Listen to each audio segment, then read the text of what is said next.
the children's stories sometimes, and even adults, they think of the character of Daniel and Shadrach, Meshach, and Abednego is they're standing up against this evil King Nebuchadnezzar, and it's kind of this defiance against this worldly government, this Antichrist. We're going to defy him.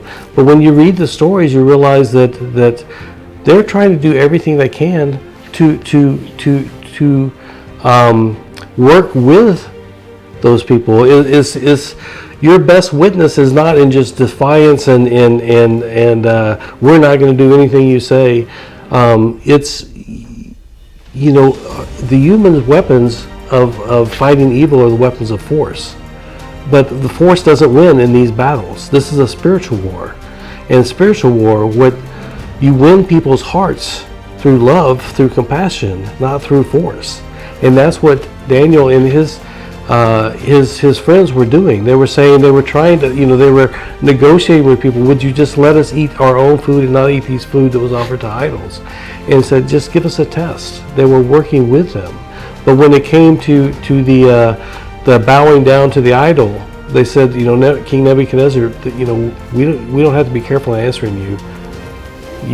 This is something we just can't do. And so it wasn't a moment of defiance. It was a moment of, this is a line that they can't cross. It made Nebuchadnezzar so mad that he threw him in the furnace. And then Nebuchadnezzar got to see the power of God. But what we see, it's interesting in these stories, this is the same parallel that you had with Joseph in Egypt. Because God sent Joseph to Egypt first to rescue the Egyptians. There was the famine that was coming. Joseph was the rescuer. He was the hope sent to this pagan nation of Egypt.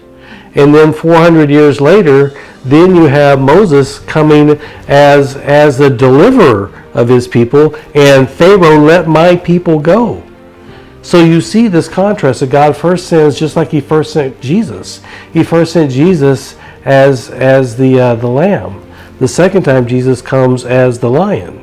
It's the same thing with Joseph's first coming, and then Moses as the second coming. You see the same thing with Daniel. Daniel is this first coming with Babylon, is coming to them not as the lion, not as I'm going to defy you.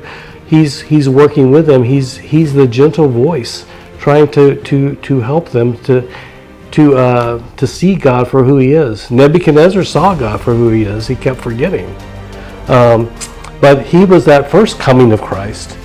Then we see in Revelations the second coming of the actual risen Christ. The second coming of Christ.